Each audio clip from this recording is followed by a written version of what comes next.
which is critical of somebody only because of the data that AI has been fed, right? Typical stereotypes around gender, around race, around color, around religion.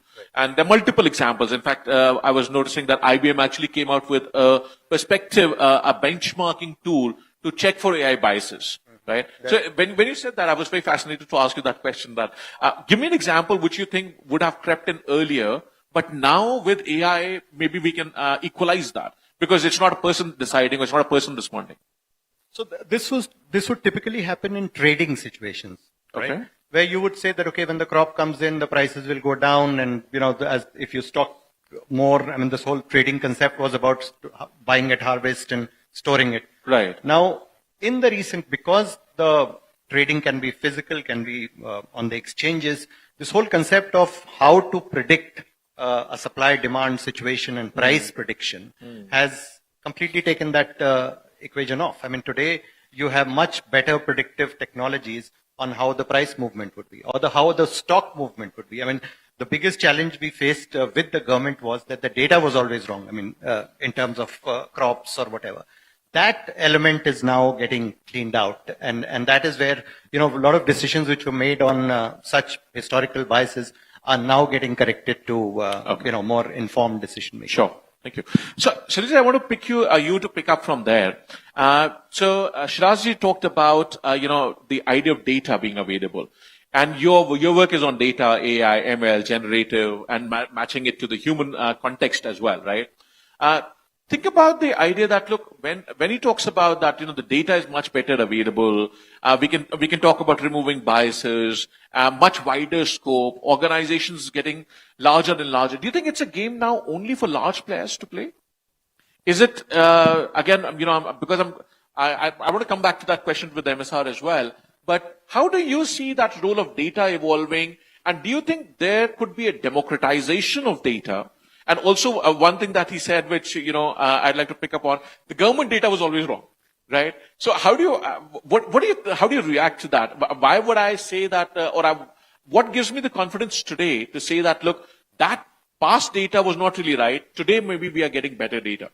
Do you see that problem when you work in your PhD or in your company as well, right? Yeah, no, absolutely. So one important thing is data is everything.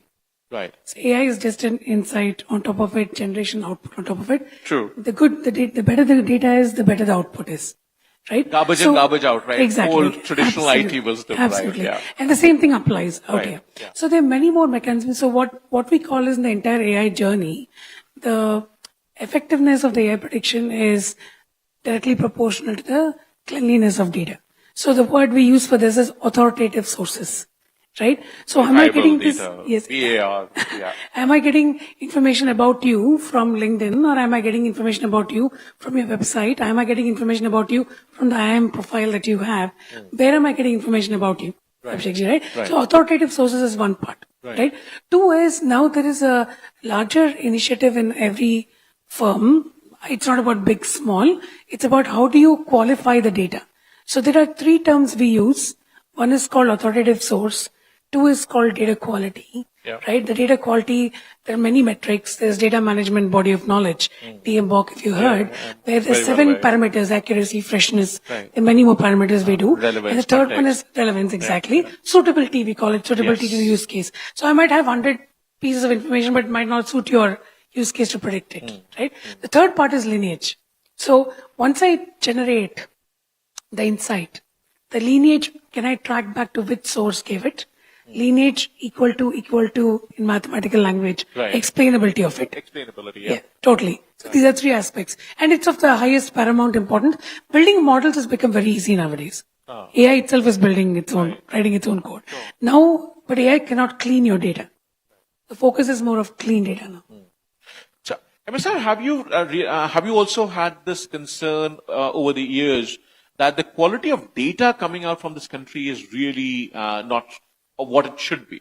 For example, Shirazji commented, Sunilaji commented on that, and recently we have had this concern not just in agriculture. What Shirazji highlighted was what IMF has been saying about India's economic data, GDP data, loan data, earnings data, the debt data, and we almost have one of the lowest data reliability, credibility, rankings given by IMF to the national data that the government of India puts out, to the finance ministry puts out.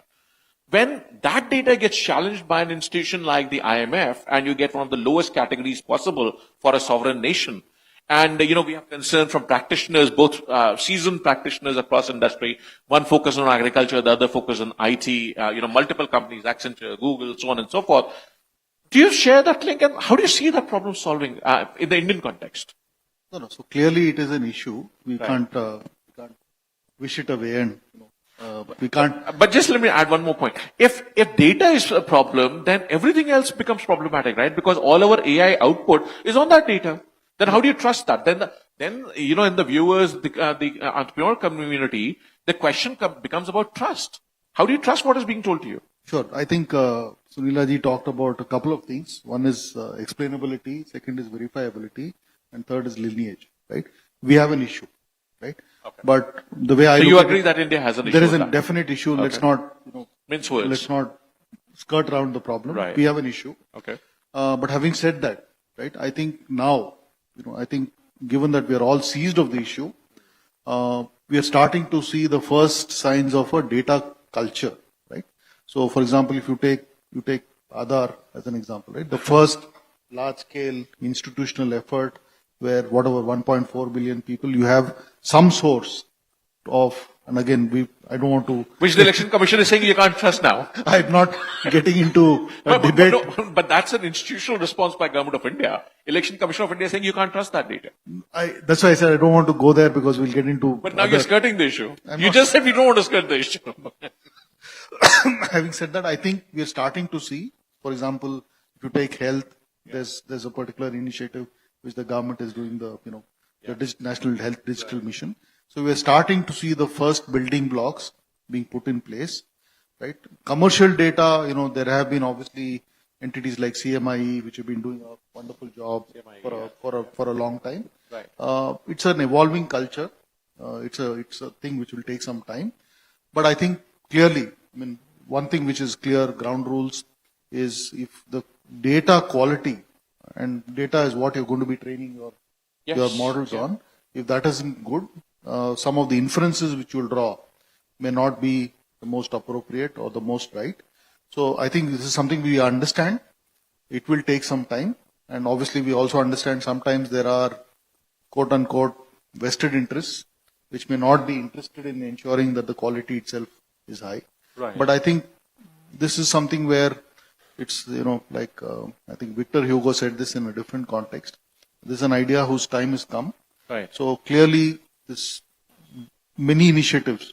So, for example, a lot of the work which you've seen around the OpenStack, starting with UPI, etc. Right. I think we are starting the ONDC and so on. Yeah. So these are all initiatives where you are looking at public good, creating a digital, open public Platform, infrastructure. yeah. So I think we're making progress at the risk of treading on a few toes. On a scale of 10, we are compared to what we were a few years ago. We are maybe right now at about 4 or 5. Okay. And we will get to maybe 7 or 8. 7 or 8 over a period of time. Okay. Right? Good things take time. So yeah, Rome was not built in a day. Very true. Very true. Shirajji, you've experienced it from both sides. I'm sure you've seen policy implications, and when you talked about predictability of analysis, you talked about predictability of the market prices, you talked about predictability of the stock and equity. How do you handle that situation when there's a shock in the environment? For example, tariffs imposed by America. Right. So all of a sudden, you had your predictive analysis, you had your equity markets, you had your performance reporting to the board. Look, we're standing at an X factor price valuation today. In 3 months' time, my stock market is going to be X plus 1.5 or 1.3 or whatever that is. Right. The market is going to be for soybean so much, for pulses so much, and so on and so forth. And suddenly you've got a market shock like tariffs coming in. Right. Changes the world overnight, topsy-turvy, or, Russia attacking Ukraine and lots of supply chains getting blocked, right? Shipping routes getting blocked because, some country decides to do something. How do you respond to that? What guardrails and grills, if I can use the terminology from AI, what GNG would you like to put in place to respond using AI on that perspective? So a typical corporate response to a shock would be that what's the opportunity there? Right. So it is like saying that, okay, if there is a problem, there is an opportunity to As well. get there. Yeah. But this आज छत्तीसगढ़ के मुख्यमंत्री हमारे जनजातीय समाज के विष्णुदेव जी साय छत्तीसगढ़ का कायाकल्प कर रहे हैं। 2 साल में उत्कर्ष, उत्थान और उन्नति की नई परिभाषा गढ़ी। सुशासन सरकार में जन जन के जीवन में नई उजास है भरी। 13 दिसंबर ये तारीख है विश्वास की, सम्मान की।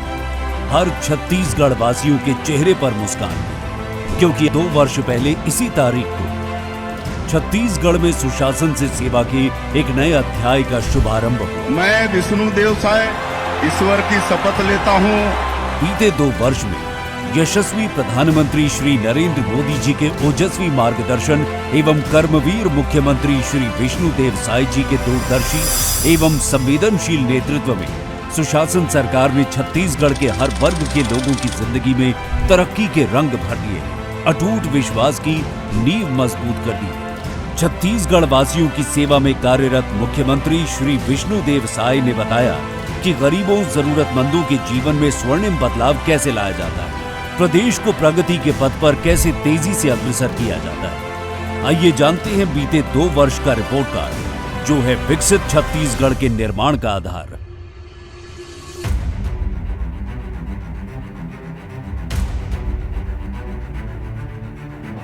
अन्नदाता किसान छत्तीसगढ़ की आत्मा है, उनकी उन्नति विष्णु सरकार का संकल्प है। हमारे विष्णुदेव साय जी है, हमला एक साथ एक मुश्त पैसा दे थे, ओकर से हम बहुत खुश हैं। ओकर से आर्थिक ओकर स्थिति बहुत सुधर गई। मुख्यमंत्री ला विष्णुदेव साय ला बहुत बहुत धन्यवाद है। 26 लाख से अधिक पीएम आवास निर्माण की स्वीकृति, गरीब जरूरतमंदों के चेहरे पर लौटी खुशी। पहले हमारा मकान कच्चा हुआ करता था, जिसमें बहुत सारी परेशानियां हुआ करती थी। आवास योजना के बारे में पता चला तो उसी के तहत घर बना हमारा, अब बन गया है तो बहुत अच्छा लगता है इसमें। इसके लिए मैं प्रधानमंत्री को, मुख्यमंत्री को तहे दिल से धन्यवाद देना चाहती हूँ। निरंतर जारी है महतारियों का वंदन, हो रहा है महिला सशक्तिकरण।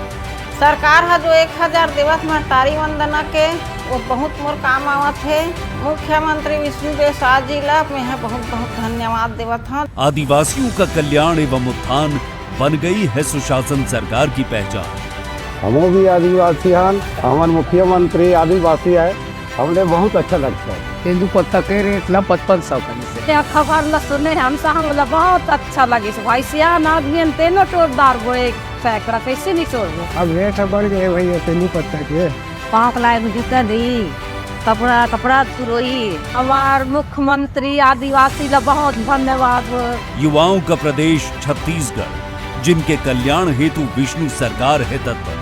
गरीब और मजदूर कल्याण की दिशा में सरकार का अहम कदम। सुदृढ़ होती रोड, रेल और हवाई कनेक्टिविटी, जिससे छत्तीसगढ़ कर रहा है अभूतपूर्व तरक्की, जिसमें सड़क विकास के अंतर्गत, रेल विकास के अंतर्गत, हवाई सेवा विस्तार के अंतर्गत आस्था, संस्कृति और विरासत का हो रहा है भरपूर मान सम्मान। मुख्यमंत्री विष्णुदेव साय की ओर से हम लोगों को अयोध्या भगवान राम के दर्शन करने के लिए भेजा जा रहा है। सभी बुजुर्गों को ये बहुत ही सुंदर योजना है मोदी सरकार की कि छत्तीसगढ़ की प्रत्येक जनता को भगवान श्री राम लला जी के दर्शन के लिए अयोध्या ले जा रहे हैं। इसके लिए मैं प्रधानमंत्री नरेंद्र मोदी जी एवं छत्तीसगढ़ के यशस्वी मुख्यमंत्री सम्माननीय श्री विष्णुदेव साय जी को मैं बहुत बहुत धन्यवाद देता हूँ। सुंदर, सुव्यवस्थित और विश्व स्तरीय शहर नवा रायपुर, जो बना निवेश का नया हब, विकास हो रहा है भरपूर। यहाँ पर सेमीकंडक्टर चिप निर्माण का उद्योग का काम शुरू हो गया है। अब पूरे देश का मतलब दूसरा नंबर का सेमीकंडक्टर चिप का ये उद्योग हमारे यहाँ लग रहा है। ये छत्तीसगढ़ के लिए सौभाग्य की बात है। नक्सलवाद पर कड़ा प्रहार, नक्सल मुक्त छत्तीसगढ़ का सपना हो रहा है साकार। नियत नेल्लानार योजना से मिल रही है सुविधाएं अपार। बस्तर के दूरस्थ क्षेत्रों का जनजीवन हुआ खुशहाल। बस्तर ओलंपिक और बस्तर पंडुम जैसे आयोजनों से विकास की मुख्य धारा से जुड़ रहे हैं बस्तरवासी। विष्णु के सुशासन में बनाई गई नई औद्योगिक विकास नीति से मिल रहे भरपूर निवेश प्रस्ताव, जिससे रोजगार होंगे सृजित, आएगी समृद्धि। विभिन्न प्रशासनिक सुधारों से मजबूत हुआ जनविश्वास। भ्रष्टाचार के विरुद्ध कड़ी कार्रवाई, यही है विष्णु सरकार की जीरो टॉलरेंस की नीति। पीएम सूर्य घर योजना बनी खरा सोना। स्वास्थ्य सुविधाओं का विस्तार, मरीजों को मिल रहा बेहतर इलाज। अनुसूचित जाति का सर्वांगीण विकास, विष्णु सरकार का प्रयास। विष्णु के सुशासन की ये वो उल्लेखनीय उपलब्धियां हैं जिससे आज हमारा छत्तीसगढ़ समावेशी विकास के उत्कृष्ट आयाम स्थापित कर रहा है, जिसे हर छत्तीसगढ़िया ने अपने सपनों में देखा। जिस दिन से चला हूं मेरी मंजिल पे नजर है, आंखों ने कभी मील का पत्थर नहीं देखा। सुशासन की नींव पर विकसित छत्तीसगढ़ की संकल्पना को साकार करने की दिशा में मुख्यमंत्री श्री विष्णु देव साय पूरी तन्मयता से कार्यरत, लक्ष्य के प्रति अटूट समर्पण और निष्ठा। उनके कुशल नेतृत्व में छत्तीसगढ़ की ये विकास यात्रा अनवरत जारी है। 2 साल सार्थक प्रयास के, 2 साल जन विश्वास के, 2 साल विकास के। समर्थित छत्तीसगढ़ की सूत्रधार जनहितैषी विष्णु सरकार।